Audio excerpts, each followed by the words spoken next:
அனைவருக்கும் வணக்கம் ஃப்ரெண்ட்ஸ். வாங்க பூண்டு குழம்பு செய்யலாம். பூண்டு குழம்புக்கு வந்து ஸ்பெஷலே வந்து சின்ன வெங்காயம், சாம்பார் பொடி, நல்லெண்ணெய் எல்லாமே ரெடி பண்ணியாச்சு. இப்போ எண்ணெய் கொதிச்சதுமே கடுகு போடுங்க. கடுகு பொரிஞ்சதுமே வெந்தயம் போடுங்க. வெந்தயம் பொரிஞ்சதுமே தேவையான அளவு பூண்டை போட்டு நல்லா வதக்கிக்கோங்க.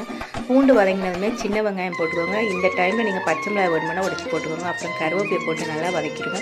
ஒரே ஒரு தக்காளி சின்னதாக கட் பண்ணி வச்சுக்கோங்க. அதை போட்டுட்டு நம்ம கொஞ்சமாக சால்ட்டு போடுறோம். சால்ட்டு போட்டால் சீக்கிரமாக தக்காளி வந்து வெந்துடுங்க, வதங்கிடும்.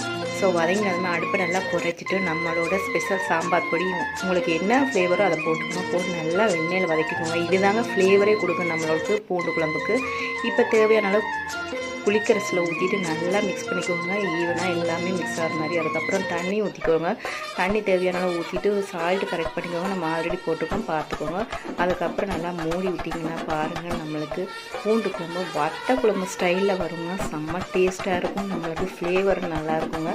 நீங்கள் பிகினர்ஸ் கூட ட்ரை பண்ணி பாருங்கள்.